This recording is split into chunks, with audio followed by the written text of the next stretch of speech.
Oke, Assalamualaikum warahmatullahi wabarakatuh. Selamat siang Bapak Ibu semuanya. Hari ini kita, Selamat siang. ya, hari ini kita masuk ke pendampingan kedua ya Bapak Ibu. Kemarin pendampingan pertama kita sudah fokus untuk market discovery, mencari mencari tahu kebutuhan market seperti apa karena kita selalu mencoba menjadi human centric gitu kan.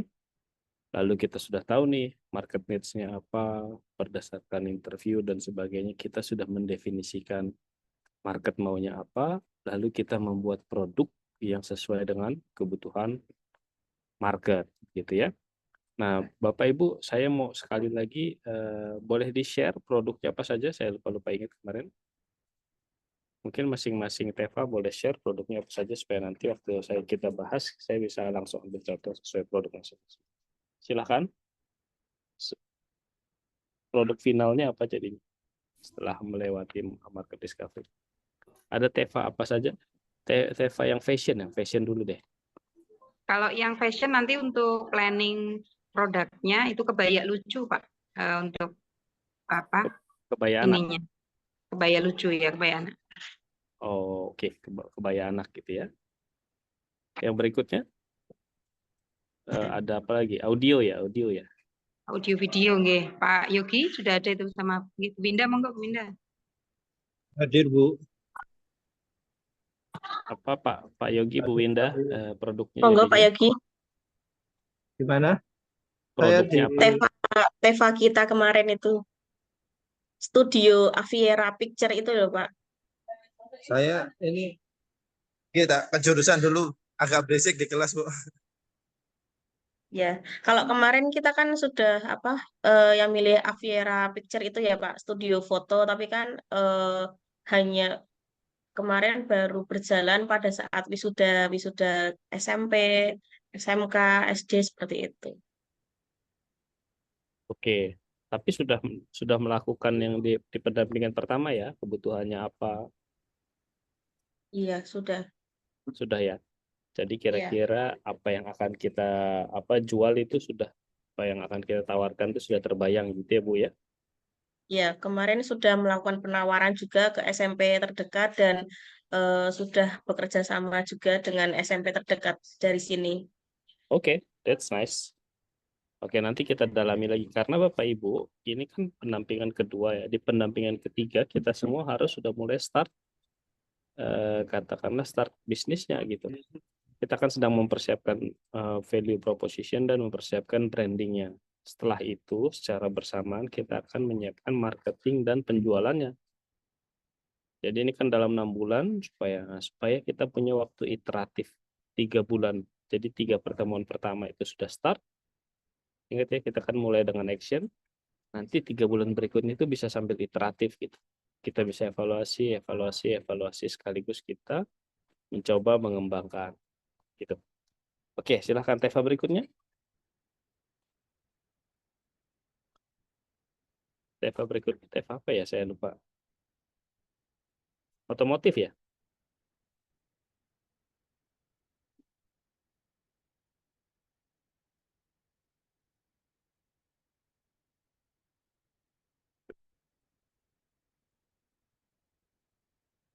Bapak Ibu, Teva berikutnya, apakah sudah suara? Oh, cek. Sebentar Pak, suaranya Suaranya kurang oke. kurang Sekarang keras sudah sedikit. terdengar ya? Ya, Sudah terdengar? sudah. Oke. Teva berikutnya silakan. Teva apa Bapak Ibu?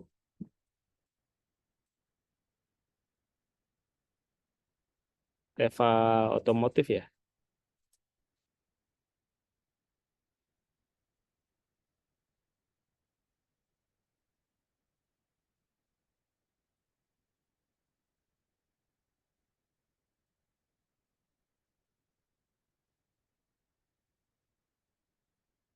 Monggo Pak Budi itu sudah masuk Pak Budi.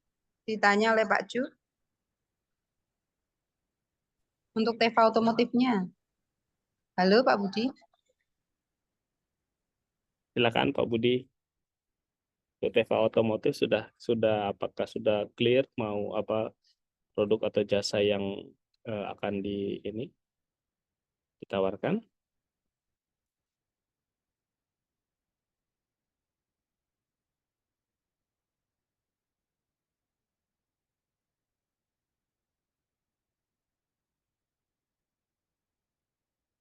Pak Budi, apa suaranya terdengar?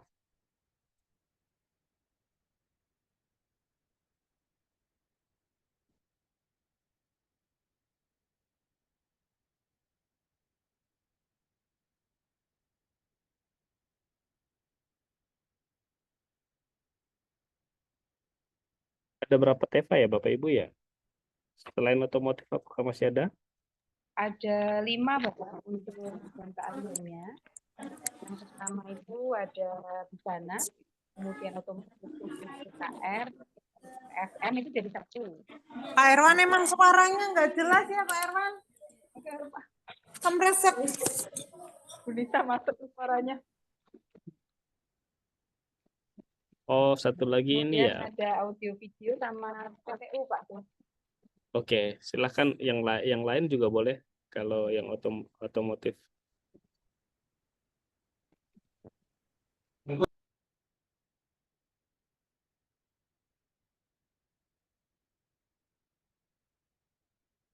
Silakan Bapak Ibu, apa Teva yang lain sudah ready?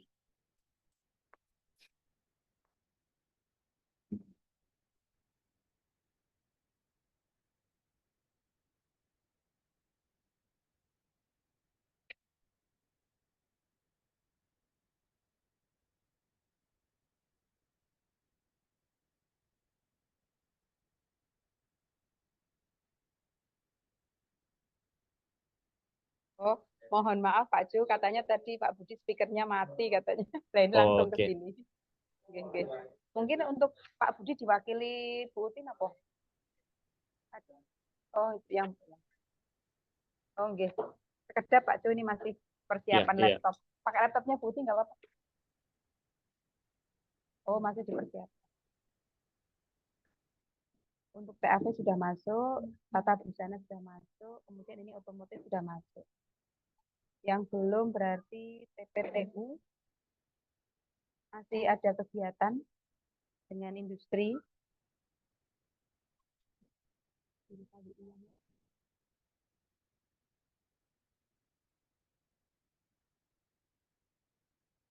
Kebetulan ini untuk yang tim TB itu kita ada pesanan, jadi hari ini harus kita kirim ke Jakarta, jadi mereka lembur Pak Jo, mohon maaf.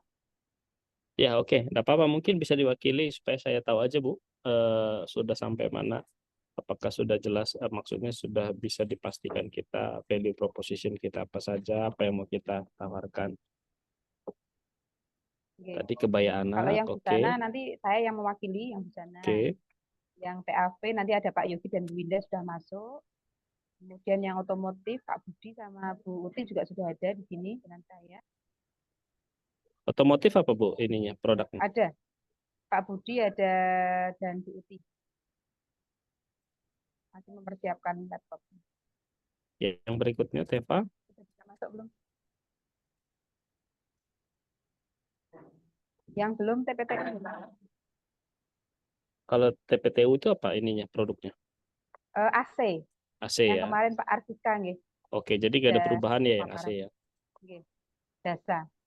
Oke. Jadi ada kebaya, audio video, yaitu studio foto, kemudian otomotif itu apa kemarin? Apakah Kemarin apa Pak? jasa Otomotif Pak? Jasa bengkel? perbengkelan ya. Jasa ya. Oke, kemudian AC, kemudian satu lagi apa Bu? Servis kunjung ya. Servis kunjung yang TSM ya. Yang TSM servis kunjung. Servis kunjung Sepeda itu motor. sepeda motor Yang sama dengan sepeda yang motor. otomotif ya berarti. G otomotif itu ada 2, sepeda motor dan TKR, kendaraan ringan. Namanya motoklinik. Oh, Namanya motoklinik. Motor klinik. Motoklinik. Oh, namanya Oke. motoklinik. Oke, enggak apa-apa. Nah, kita lanjut ya. Nah, Bapak Ibu, setelah kemarin kita gali kebutuhan dari market seperti apa, kemudian apa yang akan kita tawarkan ke market, hari ini kita akan bicara bangun brandingnya seperti apa. Ini akan terkesan memang sangat cepat gitu ya, karena dalam 6 bulan saya berharap ini sudah running gitu. Jadi dalam 6 bulan itu sudah ada katakan transaksi yang sudah relatif berulang. Jadi sudah ada 3 bulan transaksi sehingga kita bisa yakinkan bahwa ini berjalan.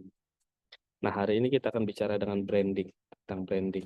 Bapak Ibu, nanti Bapak Ibu akan diminta membangun brand. Gitu ya. Nah, branding itu apa sih? Branding itu sebenarnya kesan yang ada di benak pelanggan tentang kita. Ya, jadi branding itu bukan cuma mereknya apa gitu ya. Tapi misalnya kebaya anak brandnya apa Bu? Mereknya apa? Di unmute Bu. Untuk merek, kita masih mengacu kemarin pada saat pelatihan dengan timnya dari Budiman Mudiani. Itu kita punya, sebetulnya kita sudah punya label Sanmera. Sanmera. Sanmera, apa nggih? Sanmera. Sanmera. Kemudian ada masukan juga jangan meninggalkan Neswara, karena kan sekolah kami Neswara Negeri 1 Warongasem. Jadi Neswara Factory atau perusahaan Neswara Factory NF gitu ya, Neswara Factory. Ini kita masih bingung ini antara Neswara Factory atau Sanmera. Ya. Nah, oke. Nah, nanti itu akan minta diputuskan gitu ya. Tapi boleh juga diganti menurut saya. Jadi terserah Bapak Ibu, nanti keputusannya dari Bapak Ibu. Nah, branding ini adalah kalau orang mengingat atau mendengar kata Sanmera atau Neswara, apa yang idealnya ada di benaknya. Ini sama seperti positioning, mirip seperti positioning. Nah, jadi branding itu adalah kalau kita membangun branding itu sebenarnya kita bangun bukan di diri kita, tetapi di benak pelanggan. Gitu ya Bapak Ibu ya. Jadi kita membangun kesan atau persepsi di benak pelanggan. Nah, itu dulu poinnya. Jadi bukan di diri kita. Jadi bukan kita maunya pelanggan mikir apa kurang lebih. Nah, ini ada komponen branding. Hari ini kita akan diskusikan ini. Ada komponen non-tangible atau intangible. Itu adalah komponen yang tidak bisa dilihat. Dan komponen yang tangible. Kita akan membuat brand kita, logo kita, branding kita berdasarkan 2 hal ini. Nah, komponen intangible atau yang tidak bisa dilihat itu seperti ada 2 poin yang akan kita, tentu banyak, tapi di dalam konteks pembangunan TEFA ini saya ingin 2 saja dulu gitu ya yang akan kita garap. Yang pertama adalah kepribadian merek atau brand personality. Yang kedua adalah brand association atau asosiasi merek. Gitu ya Bapak Ibu. Nah, sedangkan yang tangible atau yang nyata itu adalah sesuatu yang bisa kita lihat, bisa kita rasakan. Warnanya apa, logonya seperti apa, desainnya seperti apa, packagingnya seperti apa, jingle-nya seperti apa. Bahkan jadi kalau kita bicara packaging itu jangan pernah dibayangkan hanya bagaimana kita membuat kemasan untuk barangnya supaya sampai dengan baik. Bukan gitu. Tetapi bagaimana kita membangun kesan di benak pelanggan, gitu ya. Nah, contoh ini kita mulai masuk satu-satunya yang ke intangible, ya, sesuatu yang tidak bisa dilihat, tetapi bisa dipersepsikan. Kalau Sprite, ini pertanyaan saya, kalau Sprite adalah seseorang, kira-kira kepribadiannya seperti apa? Ada yang punya ide? Kalau Sprite itu adalah seseorang, kira-kira kepribadiannya seperti apa? Bapak Ibu, ada yang punya ide? Gaul, Pak. Gaul, good, very good. Apa lagi?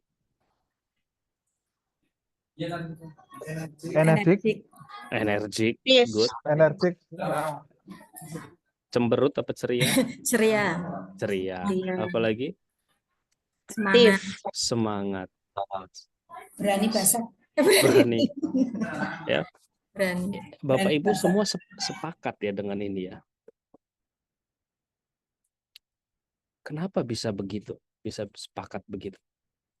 Itulah keberhasilan Sprite membangun brand. Jadi semua visual yang ditampilkan, tampilan ada splash gitu, cipratan, kemudian ada lemonnya dibentuk seperti bola, itu membuat dia terlihat energik, terlihat apa bersemangat gitu ya. Dan memang itu kepribadiannya. Nah, setelah Bapak Ibu nanti setelah materi ini mulai dipikirin, brand saya itu kepribadiannya apa ya? Kalau Neswara itu adalah seseorang, dia seseorang yang bagaimana? Ada yang punya bayangan? Pak Budi apa brandnya Pak Budi?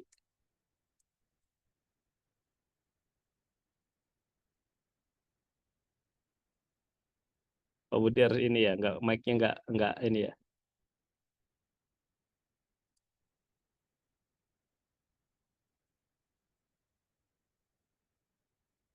Apa brandnya Pak? Brandnya Otoklinik, Bapak. Otoklinik. Nah, kira-kira Nggih. kalau otoklinik itu adalah seseorang yang bagaimana otoklinik itu yang diharapkan? Menyembuhkan. Menyembuhkan? Dia orang yang mana? Merawat. Merawat, apalagi? Bikin orang senang.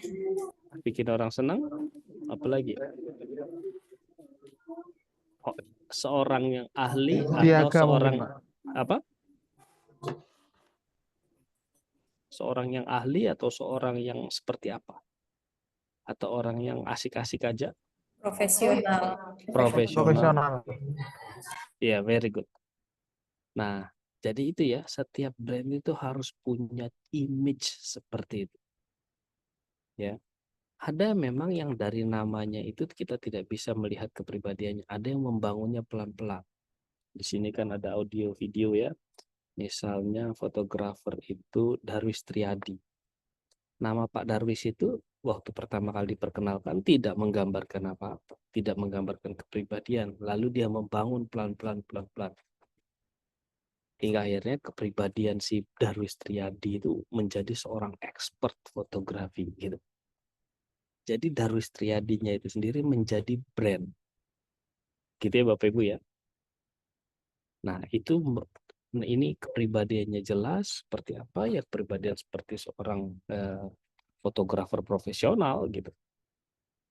Nah, kalau ini kepribadiannya seperti apa? Kira-kira kalau dia Toys R Us itu adalah seorang manusia, manusianya seperti apa? Childish, Ceria. ceria, very good, Warna-warni penuh semangat. penuh semangat, warna-warni. Apalagi kalau warna-warni itu biasanya apa asosiasi? Kreatif, Pak. Kreatif, ya. Anak-anak. Anak-anak. Nah, ini Beragam. brand gimana Pak? Beragam mungkin. Beragam. Nah, brand seperti ini langsung terlihat gitu. Gitu ya. Ini pasti untuk anak-anak. Ya, lihat aja hurufnya itu dia bukan huruf yang kaku. Huruf T-nya itu menjadi sangat energik gitu terlihat. Ya. Warnanya warna-warni, warna-warna ceria, warna-warna cerah semua. Ini anak-anak. Kepribadian brand itu kita tahu. Kalau ini bagaimana kira-kira kepribadiannya? John Hancock Investment. Kalau dia menjadi seseorang, dia seseorang yang seperti apa? Terpercaya. Terpercaya. Apalagi? Gentleman. Apa? Man. Apa Bu? Enggak. Gentle. Gentleman, very good. Orangnya kira-kira itu ceria enggak? Serius. Serius. Very good. Apalagi? Teliti atau teledor? Inovasi ya. Inovasi. Kalau dari Detail. detail.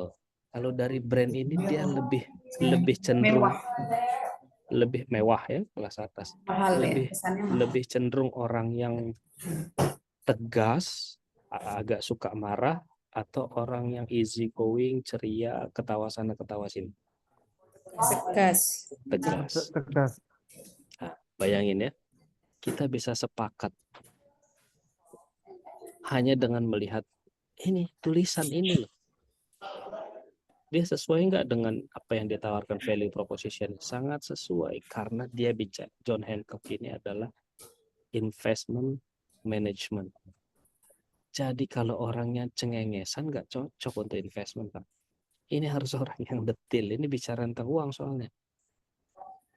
Orang yang detil, tegas, serius, berpengetahuan gitu ya. Fokus gitu. Dan ini tergambar dari brandnya. Kita Bapak Ibu, betapa pentingnya brand itu. Jadi kalau kita lihat, oh ini memang seriusan nih gitu.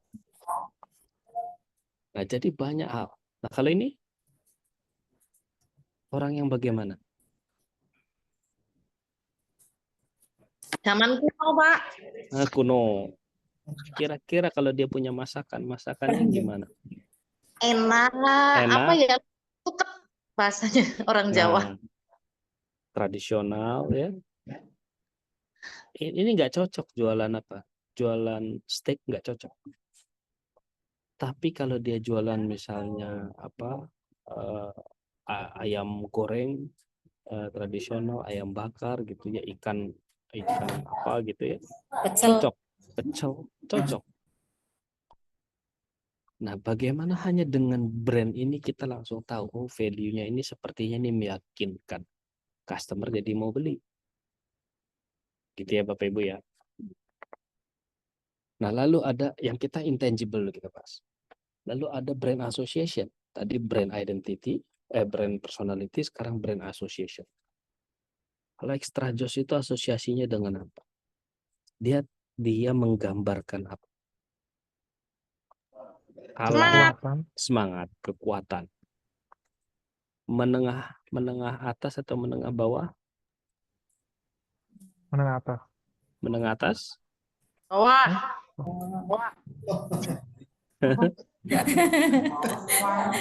Asosiasi ya. Jadi ini terbentuk asosiasi. Nah, gimana dia semangat kuat?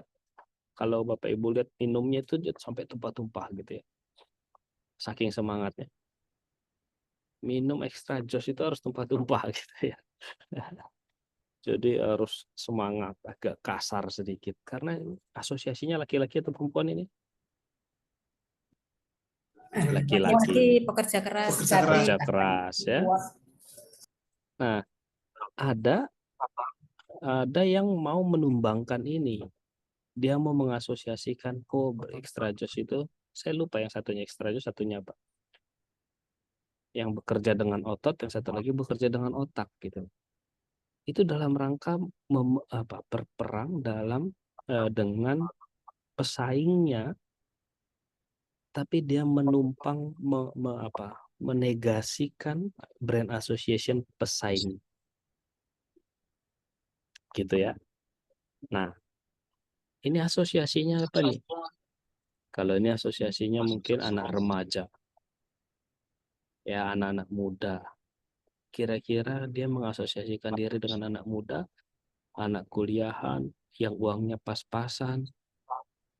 Nah, nanti brand identity, brand personality, brand association akan kita kaitkan dengan customer segment. Bulan lalu kita udah bicara customer segment. Nanti kita kaitkan cocok nggak dengan customer segment. Gitu ya Bapak Ibu ya. Jadi step by step. Nanti saya juga akan berikan buku pendampingannya. Nanti Bapak Ibu tinggal review balik ke atas. Oh iya. Ya, sampai pertemuan atau pendampingan ke-6, dari pendampingan 1 sampai pendampingan 6 semuanya harus sejalan, harus inline. Nah, ini nanti yang paling sulit. Kita sering terjebak nanti jadi tidak inline. Nah, ini asosiasinya apa Bapak Ibu?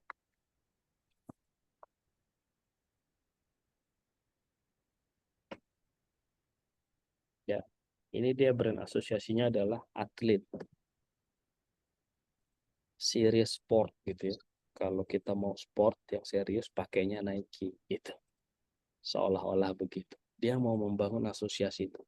Dia simple, dia tagline-nya just do it, gak pakai basa-basi. Ini orang a man of apa ya, action gitu ya.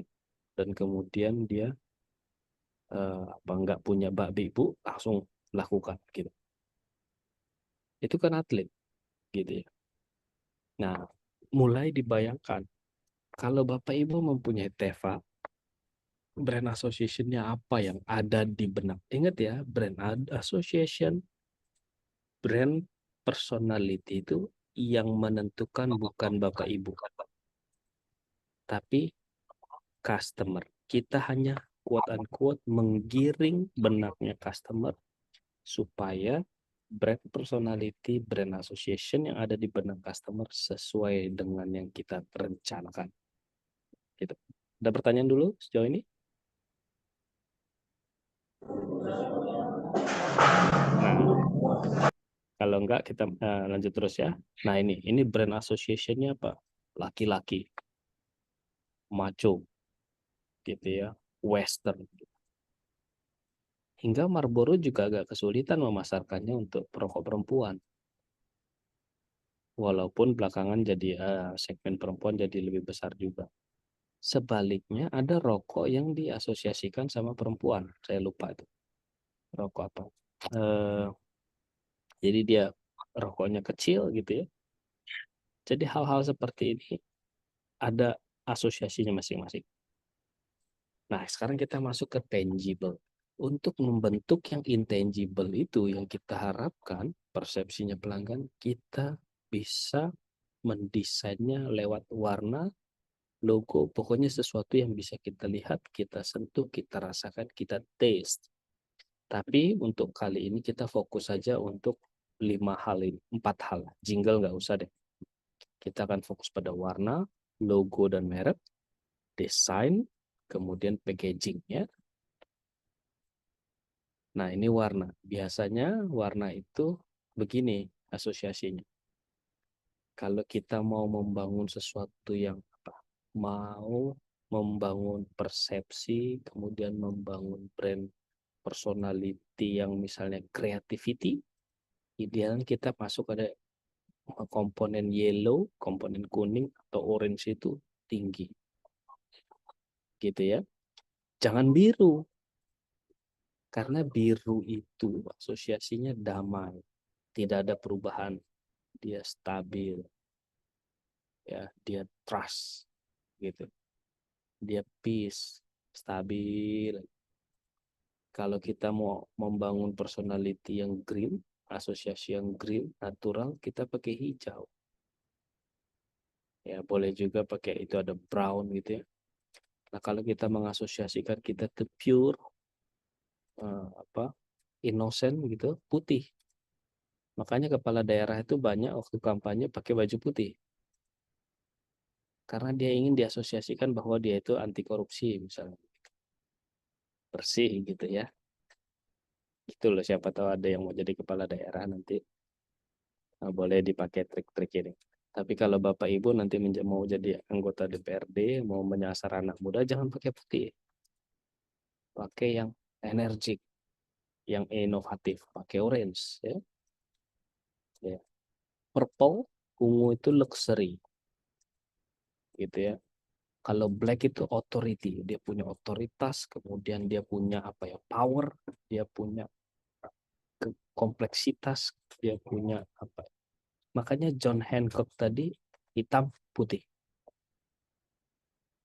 Ya. Kalau Bapak Ibu brandnya brand investment, perusahaan investasi, jangan pakai orange. Perusahaan investasi itu nggak boleh kreatif. Perusahaan investasi kok kreatif? Nggak boleh. Dia harus jelas. By the rule gitu ya. Gitu Bapak Ibu. Nah, sekarang mulai pikirin. Nanti buat logo warnanya apa? Ada yang punya ide?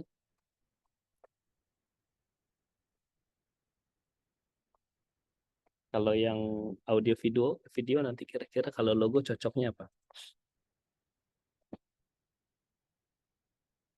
Ayo. Pertama yang dilihat segmennya siapa, value yang kita tawarkan apa, nanti baru logonya cocok apa. Oh Pak, kami ini mau membuat audio video yang kira-kira khusus untuk UMKM. Atau kami khusus untuk audio video untuk wedding. Atau untuk apa? Untuk anak muda, untuk konten. Oh berarti harus ada creativity. Kami mau misalnya orange. Boleh juga. Atau kami khusus untuk video yang natural. Kami pakai hijau. Gitu ya. Nah, tapi idealnya jangan pakai hitam. Jangan pakai putih. Black and white itu seolah-olah tidak ada kreativitas gitu. Karena dia pure gitu ya. Tidak ada abu-abu. Dia hitam putih gitu. Untuk fotografi jangan. Karena kan ini penuh kreativitas. Gitu. Nah, kita masuk berikutnya ya. Logo dan merek. Logo Bapak Ibu itu dia menggambarkan value dan nilai-nilai dia. Kemudian mudah diingat. Jangan bikin logo yang kompleksnya luar biasa. Sampai Bapak Ibu sendiri nggak bisa bikin. Lihat, Nike itu menjadi salah satu logo yang paling berharga sekarang di muka bumi. Cuma begitu doang. Nike, McDonald, kemudian National Geographic. National Geographic itu kotak. Beberapa kali menjadi the best logo. Nah, dan harus relevan. Kalau tadi mau bikin baju kebaya anak, brandnya Neswara, jangan bikin Neswaranya jadi Neswara yang nggak cocok sama anak-anak. Gitu ya. Ingat Toys R Us. Toys R Us itu untuk anak-anak. Logonya cocok untuk anak-anak. Ya. Dan buat menjadi simple. Tapi setelah itu segera daftarkan logo ke Ditjen Haki. Gitu ya. Kenapa? Karena bisa jadi logo kita sudah dimiliki oleh orang lain. Idealnya seperti itu. Ya, logo merek itu harus segera setidaknya dilihat ya. Ini sudah punya orang apa belum?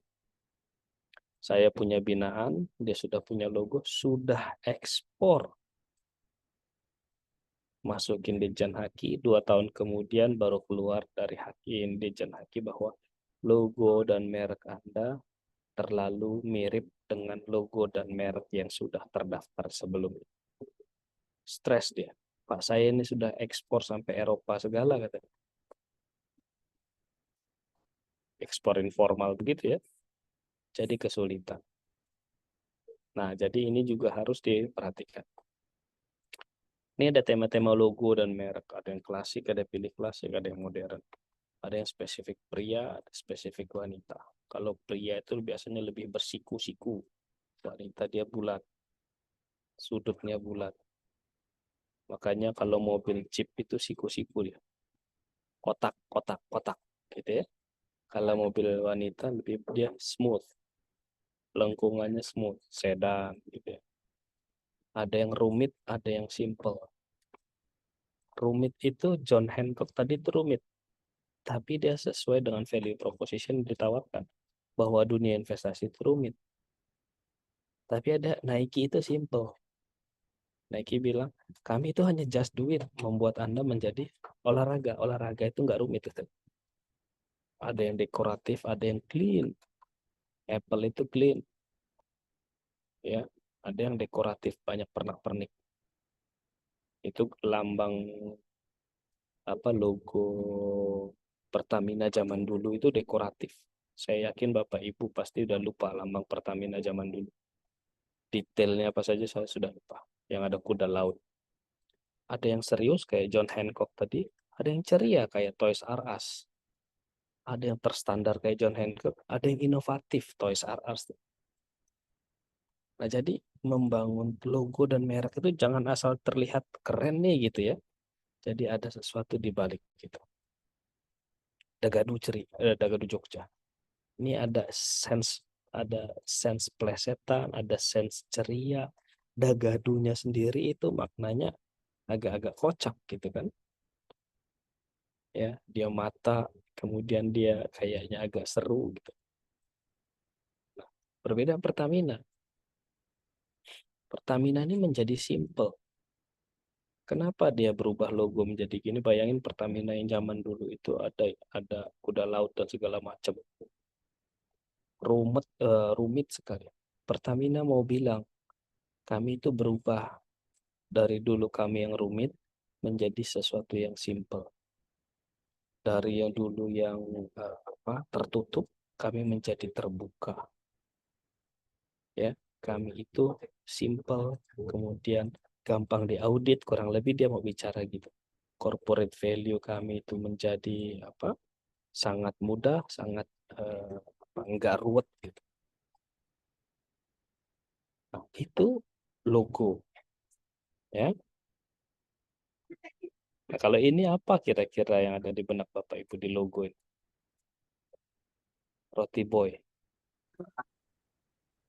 Makanan serius apa enggak serius? Nanti ceria. Coba tolong Bu Desi di depan ya. Ceria ya. Apa? Kira-kira ini kalau kita mau membayangkan Roti Boy ini roti, kalau hanya coba dihapuskan dulu ingatan kalau seolah-olah kita belum kenal sama Roti Boy. Ini rotinya roti yang serius atau yang untuk casual, yang untuk hari-hari, Visual. hari-hari ya. Kemudian ini dia dibuat oleh chefnya, tapi yang chefnya itu kayak kreatif gitu ya. Tapi dia punya punya sense bahwa itu diciptakan oleh profesional juga gitu. Nah, ini contoh. Nah, lalu berikutnya kita bikin tagline. Tagline ini idealnya ada berapa? Ada 7 aspek ini. Dia memperkuat brand positioning. Bulan lalu kita sudah bicara tentang positioning. Di tagline itu harus tergambar. Kemudian dia selalu diingat, mudah diingat, dan dia positif. Membangkitkan image positif. Jangan bikin tagline yang lain jelek, kami yang terbaik. Itu negatif. Gitu ya. Selain misalnya kebaya. Selain Neswara kualitasnya jelek misalnya gitu. Itu negatif. Jangan bikin tagline begitu. Nah, kemudian tagline itu simple saja, jelas, kreatif. Kemudian menggambarkan manfaat dan ringkas gitu ya. Nah, ini nanti kita akan juggling dan ini kita akan buat tagline-nya masing-masing. Buat mudah diingat.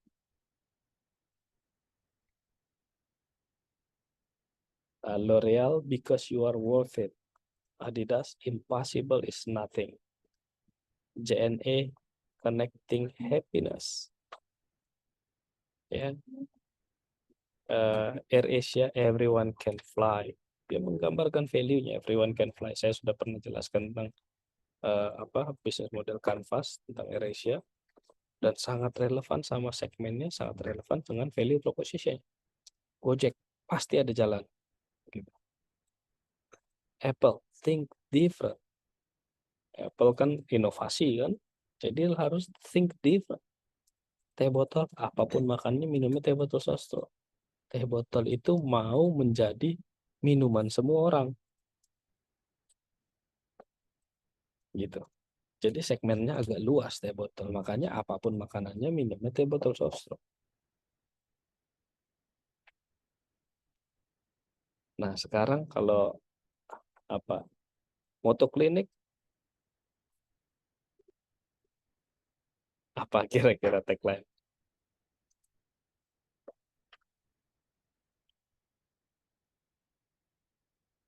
Nah, itu harus dipikirin ya. Memang nggak mudah, nggak bisa langsung keluar gitu. Tapi kita tagline ingat harus sesuai dengan.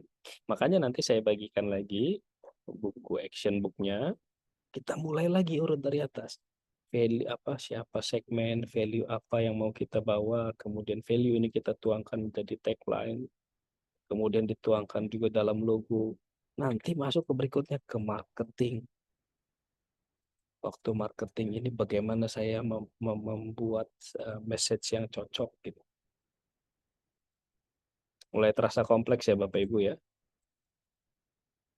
Nah, karena kita membuatnya terstruktur. Tapi nggak apa-apa. Kalau kita membuat ini terstruktur itu berat di awal. Di belakang Bapak Ibu sebenarnya menjadi lebih mudah. Banyak produk yang sudah laku keras, lupa bangun branding. Begitu ada pesaingnya masuk, dengan segera dia tumbang. Kenapa? Karena dia nggak mendapat customer loyalty. Brandingnya unclear, sangat mudah digoyah. Orang nggak jelas value-nya apa. Walaupun dia punya ininya banyak, pelanggannya banyak. Yang lain, pesaing lain melihat itu, dia bisa dengan segera masuk dengan branding yang sangat baik, dalam waktu singkat membalikan keadaan. Nah, saya ingin Bapak Ibu harus mulai pikirkan branding supaya memanage-nya, sustainability-nya lebih mudah kita maintain. Gitu ya. Nah, lagi-lagi jangan lupa pangkalan data merek ini dia, PDKI Indonesia, dgip.go.id ya, pangkalan data merek. Lalu packaging ya, ada yang bisa produknya butuh packaging, ada yang enggak karena jasa. Tapi walaupun jasa itu tidak ada packagingnya, Bapak Ibu tapi harus membangun branding. Kayak AC, packaging AC apa Bapak Ibu? Ada yang tahu? Packaging service AC? Gak ada packagingnya. Orangnya adalah packaging. Makanya Bapak Ibu jangan pernah kirim teknisi yang dekil. Teknisi yang dekil keringetan bau ke rumah seorang. Karena teknisi yang dekil keringetan bau itu adalah packaging jasa Bapak Ibu. Lalu dia akan diasosiasikan. Tadi ya ingat ya, brand itu punya asosiasi. Ya, brand association-nya apa? Apakah mungkin brand association dari teknisi yang dekil, gitu ya, keringetan, bau itu menjadi kualitas, menjadi service yang berkualitas? Mungkin nggak? No. Service berkualitas itu adalah teknisinya looks profesional, dia pakai seragam yang profesional, gitu ya. Jadi itu harus dibayangkan. Itu harus dibayangkan. Saya punya teman, dia kacamatanya minus setengah Bapak Ibu. Minus setengah kan nggak perlu pakai kacamata. Tapi dia bilang saya harus pakai kacamata. Kenapa? Karena dia harus meyakinkan banyak orang, dia banyak presentasi. Karena saya pakai kacamata, kata dia, saya terlihat lebih serius. Dan saya harus meyakinkan banyak orang yang lebih tua dari saya, yang lebih profesional, lebih berpengalaman. Jadi itu packaging dia. Ya. Nah, syarat packaging yang baik itu apa? Dia punya fungsi. Dia melayani fungsinya dengan baik. Kalau Bapak Ibu, misalnya di sini ada produk studio foto, packaging Bapak Ibu itu tidak fungsinya dengan baik. Pengiriman misalnya kemasan untuk foto yang sudah jadi, kena hujan merusak foto, berarti fungsinya nggak tepat. Fungsi packagingnya gagal. Fungsionalitasnya ya gagal. Jadi boleh packaging itu boleh beragam bentuk, warna-warni, desainnya keren, tapi fungsinya harus berjalan. Yang kedua harus sesuai branding. Ya. Bapak Ibu bilang kami fotografi yang kreatif, mewujudkan mimpi-mimpi Anda tentang keunikan-keunikan ya, pose-pose yang unik misalnya gitu. Tapi kami kreatif, klaimnya kami kreatif, packagingnya hitam putih, yang nggak kreatif, ya. Lalu harus sesuai dengan kebutuhan pelanggan. Gitu ya Bapak Ibu ya. Nah, hal-hal seperti ini harus diperhatikan. Nah, ini contoh. Ini brokoli loh ini. Kalau di sayur di pasar-pasar di kampung, kalau pasar-pasar di kampung ini nggak dibutuhkan ini, karena segmennya memang nggak butuh ini, gitu ya. Tapi ini untuk apa? Untuk segmen yang higher segmen. Lihat packagingnya, dia buat secara fungsi memenuhi nggak? Memenuhi. Orang itu mau beli sayur, dia mau lihat sayurnya bagus apa enggak. Makanya dibuat ada bagian yang transparan. Gitu loh. Ini secara fungsi memenuhi, secara estetika memenuhi, secara branding memenuhi. Desainnya Bapak Ibu lihat. Tadi ya warnanya green. Green itu apa? Natural. White itu apa? Pure. Bener nggak? Brokoli ini seolah-olah dia mau bilang, oh brokoli yang kami jual ini natural dan masih pure. Tidak ada tidak ditambahin ini itu, seolah-olah begitu, bersih, kemudian higienis, pure dari alam.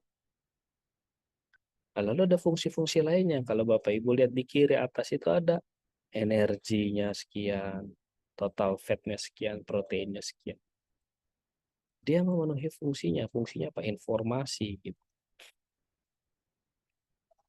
Nah, Bapak Ibu mulai pikirin ya.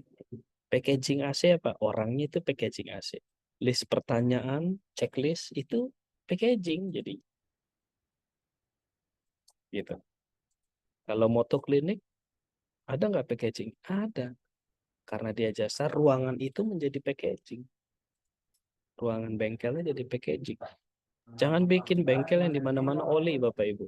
It looks unprofessional. Jangan bikin bengkel yang teknisinya ngerokok ditanya nggak tahu.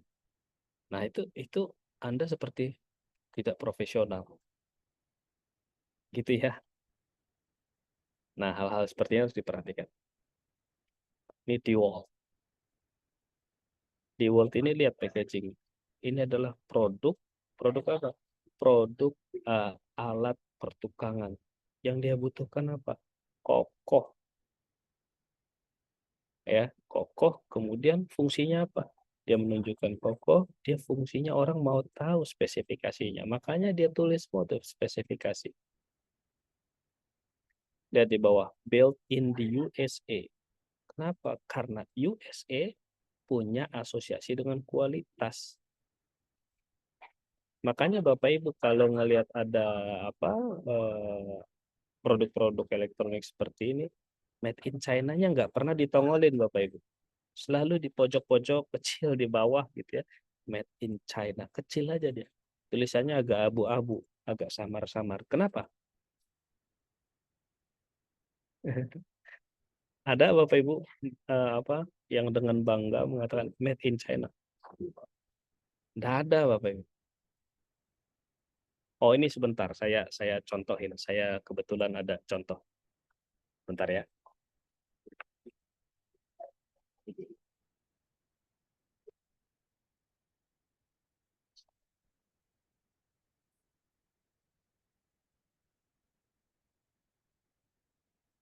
Ini Bapak Ibu, kebetulan di kantor saya itu ada coklat Ceres. Ya. Coklat Ceres. Bapak Ibu bisa lihat, saya tunjukin apa yang unik dari sini. Duh, nggak kelihatan ya. Sebentar.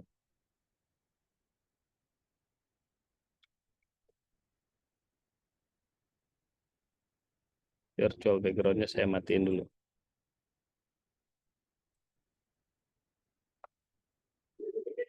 Bapak Ibu coba dilihat. Made in Germany. Ya, coklat Ceres dia buat made in Germany. Kenapa dia buat made in Germany? Karena made in Germany itu terasosiasi dengan kualitas. Kalau dia buatan Jerman, dia berkualitas. Gitu. Ada makanan yang dengan bangganya menunjukkan made in China? Nggak ada. Ya ada. Nah, itu yang saya maksud. Dia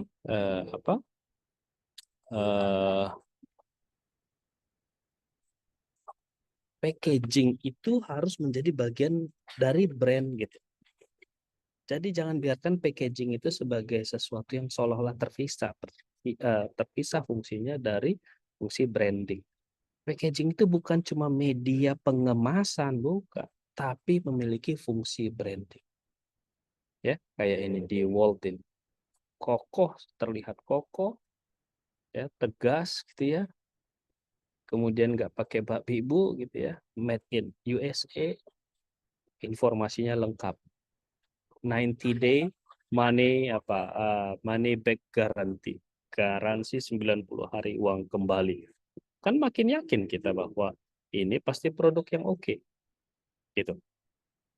Nah, ini packaging pakaian. Packaging pakaian ini value-nya pasti salah satunya creativity. Lihat packagingnya unik-unik. Yang ada packagingnya bisa jadi hanger gitu ya. Ada yang packagingnya model yang kanan ini. Nah, kreativitas Bapak Ibu ini dituntut untuk produk-produk seperti ini. Terutama produk-produk ini kan produk-produk yang bisa dikatakan persaingannya sangat ketat gitu ya. Pesaingnya banyak banget gitu. Jadi harus main kreativitas untuk packaging. Nah, ini nanti saya masih dijadikan satu slide, tapi kita akan diskusikan pertemuan berikutnya ya, tentang integrated marketing communication. Karena ini satu paket sebenarnya. Tapi lebih baik saya deliver nanti setelah materi ini. Itu ada di bulan depan. Ada pertanyaan dulu nggak Bapak Ibu?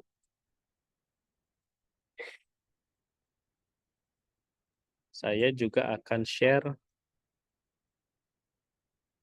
Nah, ini action book-nya Bapak Ibu. Ya, kita mulai. Apakah terlihat dengan baik? Terlihat ya. Action book-nya kali ini poinnya cuma ini.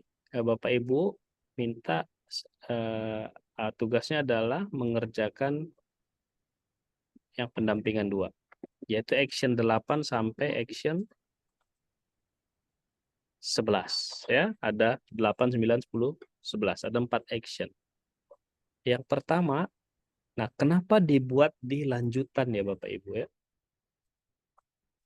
Kenapa dibuat di lanjutan di action book yang sebelumnya? Supaya Bapak Ibu bisa ngintip di atasnya yang bulan lalu. Dia harus sejalan tuh. Kalau bulan lalu bilang segmennya anak kecil, di pendampingan 2 jangan bikin segmen yang berbeda lagi. Harus sejalan tuh semuanya. Ya, nanti kita diskusikan lagi. Nah, action 8 adalah Bapak Ibu menentukan komponen intangible-nya. Pertama, jelaskan 3 value utama yang ingin disampaikan oleh branding Bapak Ibu. Misalnya moto klinik 3 value utamanya. Oh, kami 3 value utamanya terstandar, kemudian murah, kemudian misalnya easy gitu ya. Iya. Harus tergambar gitu. Ya, tergambar. Kemudian misalnya kepribadian mereknya, kami itu dianggap sebagai orang yang profesional tapi fleksibel. Gitu, misalnya gitu ya. Komponen intangible lainnya apa? Komponen intangible lainnya itu misalnya asosiasinya itu dengan kualitas gitu. Kualitas, kemudian asosiasinya terserah apa. Misalnya kami khusus menyasar perempuan misalnya. Nah, kami mau mengasosiasikan dengan perempuan. Kan belum ada, Pak, bengkel khusus wanita. Padahal segmen wanita itu tinggi sekali.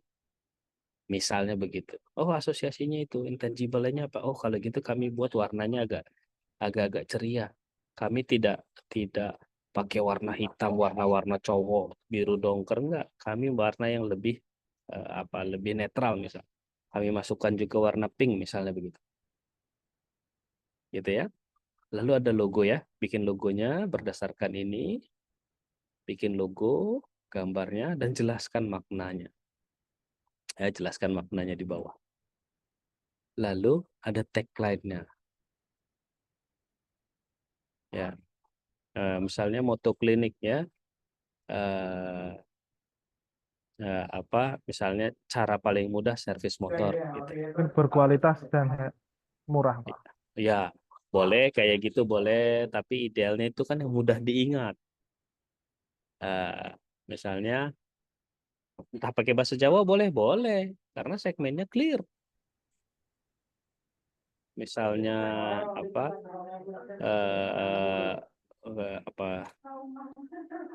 saya nggak tahu. Misalnya tadi untuk wanita ya wanita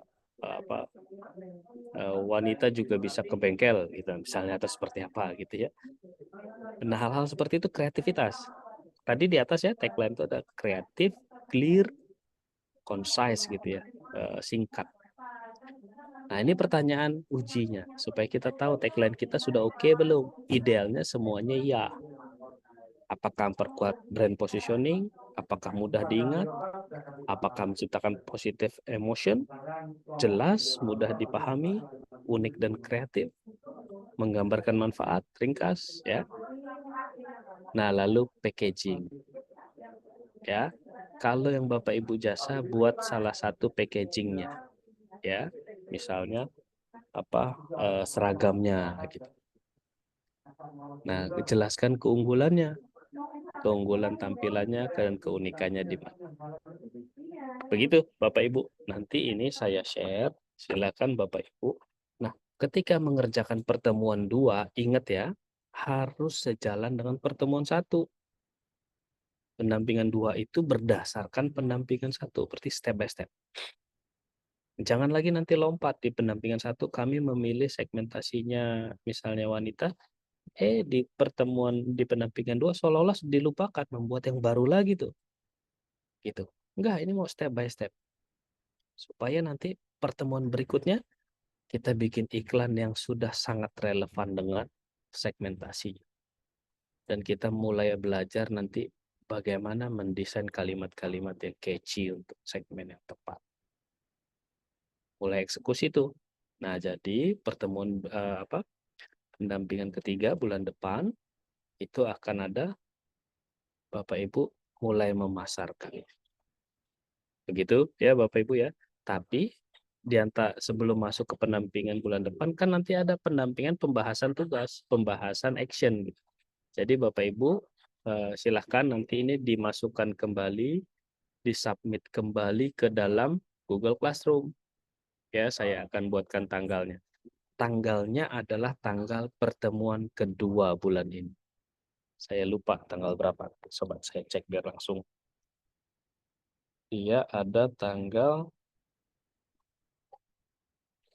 Warung Asem tanggal 20 ya, jadi tanggal 20. Jadi katakanlah tanggal 19 itu deadline submit, ini disubmit kembali ke Google Classroom, tanggal 20 kita diskusikan. Begitu Bapak Ibu, ada pertanyaan dulu? Silakan.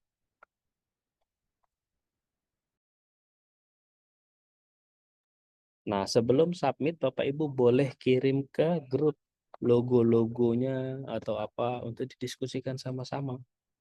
Jadi yang lain bisa kasih masukan. Dan Bapak Ibu, sekarang itu banyak tools yang bisa digunakan. Bisa gunakan Canva, ya, bisa pakai AI. Ya, AI sekarang banyak, tinggal masukin prompt-nya. Saya mau logonya begini, nanti dia masukin. Nanti dia bikin sendiri. ChatGPT juga, walaupun kalau ChatGPT masih belum sempurna. Tapi kita bisa terinspirasi untuk dibuat. Yang paling mudah saya paling sering membuatnya di Canva. Saya yakin Bapak Ibu sudah pakai ya Canva ya. Nah, nanti tinggal diteruskan. Ada pertanyaan? Tadi Pak di bagian awal Pak. Gitu.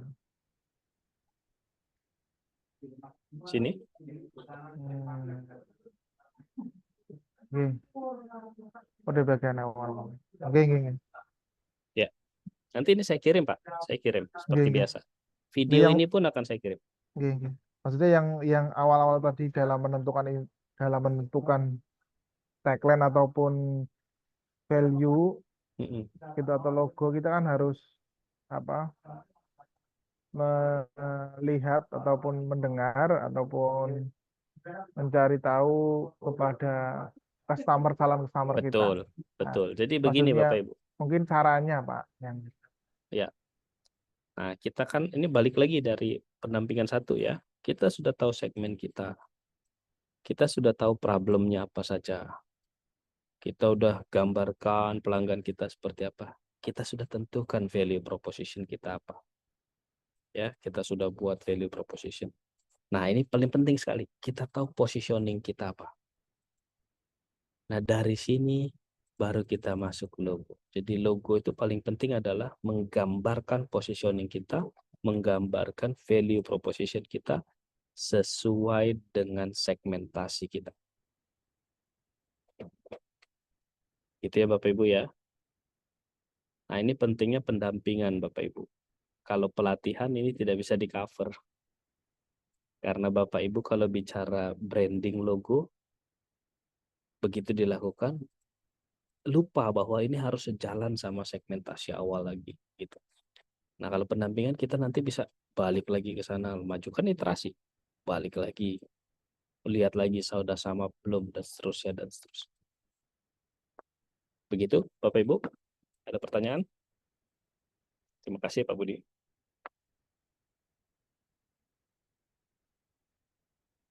Nanti tinggal lanjutkan saja bukunya dari yang awal, Mas lanjutkan. Nanti di akhir Bapak Ibu gampang nanti buat tinggal diurutin aja dari action 1 sampai action kesekian, nanti sejalan nggak ya. Nah, kalaupun Bapak Ibu mau nanti mengevaluasi, kita tahu yang mana dievaluasi. Oh, yang ini nih bolongnya di sini nih gitu. Gitu ya, kebayang ya? Oke. Apakah ada pertanyaan? Kalau tidak ada pertanyaan, saya akan... Oh, Mas Praska ada di sini. Selamat siang, Mas Praska. Selamat siang, Maju. Siap. Ya, Bapak Ibu. sampai dengerin tadi, Pak. Ya. Oh, mantap tuh Pak Erwansyah itu lagi di ini ya. Lagi di workshop ya. Keren banget. ngejar target Pak Kejar target. harus dikirim hari ini. Keren, keren, keren, keren. Senang saya ngelihatnya. Tapi saya suka segmentasi kebaya anak tuh saya suka. Ya, jadi clear kebaya anak. Pak Jo izin menyampaikan. Silakan. Di awal itu kita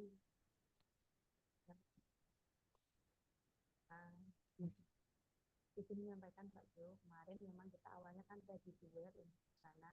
Lebih keras Bu Asih. Untuk kemarin kita rencanakan memang ready to wear Pak Jo. Cuman kalau kita melihat pangsa pasar untuk yang baju wanita sudah banyak sekali. Akhirnya kan kebetulan kita juga masih ada pelatihan batik.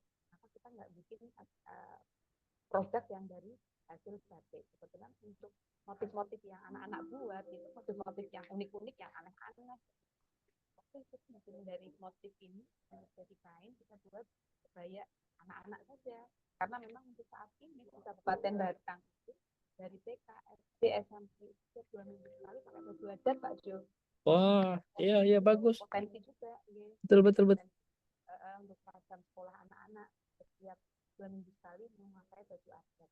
Nah, ini kita perkenalkan hasil karya anak-anak yang kita nantinya untuk produk kebaya lucu. Jadi dari TK juga anak-anak pakai baju adat juga, jadi yang lucu-lucu kalau anak pakai baju, dan kebanyakan baju yang mereka pakai itu yang ada di pasaran yang masih murah-murah kayak itu harganya.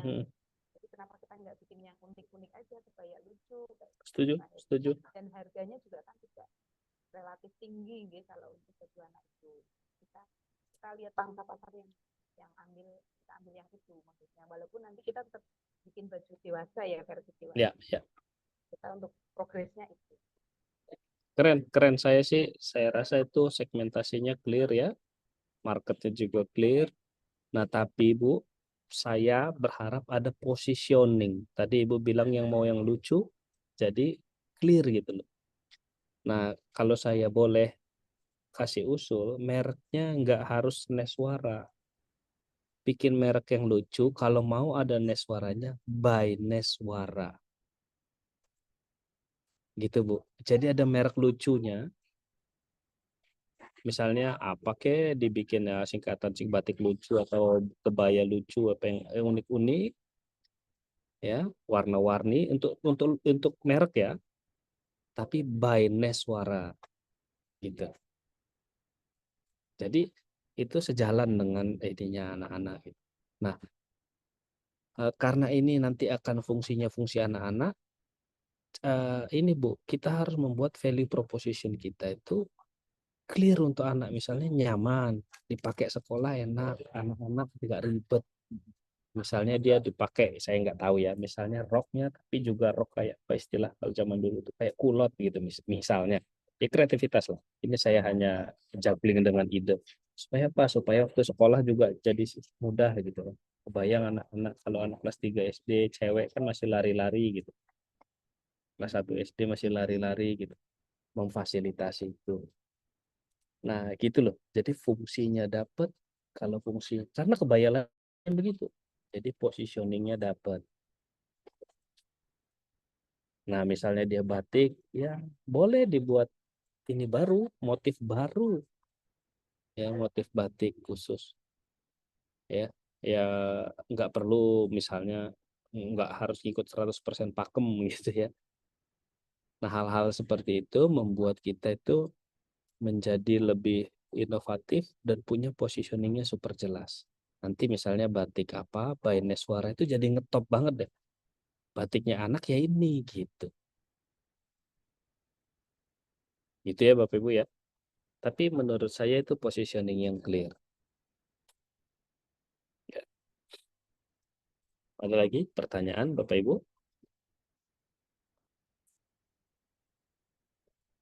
Kalau tidak ada pertanyaan, kita akan ketemu lagi ya tanggal tadi 20 ya.